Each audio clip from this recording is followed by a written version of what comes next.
At the end of this week's Parashat, Mishpatim, Moses builds an altar at the foot of Mount Sinai and sends Israelite youth, presumably the firstborn, to offer bulls as sacrifices upon the altar.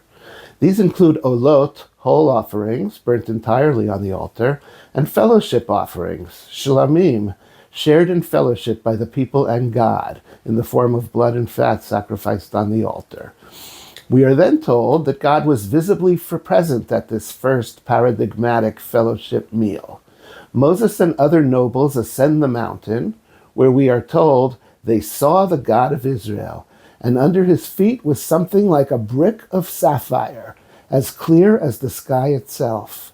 But God did not lay his hand on the nobles of Israel.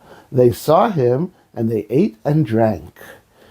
There are a number of interpretations of these verses, but I believe the message of the story is that God takes part in zivchei shlamim, sacrificial meals of fellowship, even if we cannot see him.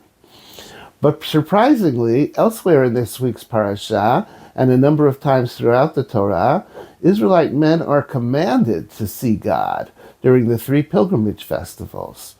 The original commandment is masked by Masoretic revocalization. Our texts, to which vowel points were first added by scholars called Masoretes in the 8th century CE, based on earlier traditions, read, 3 times a year all your males shall appear before the Lord God. This syntax in Hebrew is awkward, however, and a number of verses suggest that the original commandment was to see, lir'ot et pnei, God, at the temple 3 times a year. In fact, the rabbinic term for this commandment and the sacrifice accompanying pilgrimage is re'iyah, seeing. What could this possibly mean? I would like to suggest that it refers to the structure of the temple compound itself. In making pilgrimage, the lay Israelite was not admitted to the inner precinct. His experience consisted primarily of entering the courtyard of the temple to bring his sacrifice. Looking up, he would see an altar with 4 horns protruding from its corners, the center of which was aflame with the sacred fire consuming the sacrifice, like an enormous horned head with a great mouth of fire. Behind this altar was a large structure said to house the essence of God's presence. Together they must have appeared like a giant crouching animal, back arched and head bowed low. Now in the Bible, God is often compared to a lion or to a strong animal with horns, ketoafot re'em lo. He is also said to be an esh ochla, a consuming fire, and he appears in columns of smoke, cloud, and fire, and in the burning bush. In Moses' blessing to the tribe of Benjamin, God is said to crouch between Benjamin's shoulders, rubbing against him all day, a reference of the location of the Jerusalem temple on the border between the territories of Judah and Benjamin.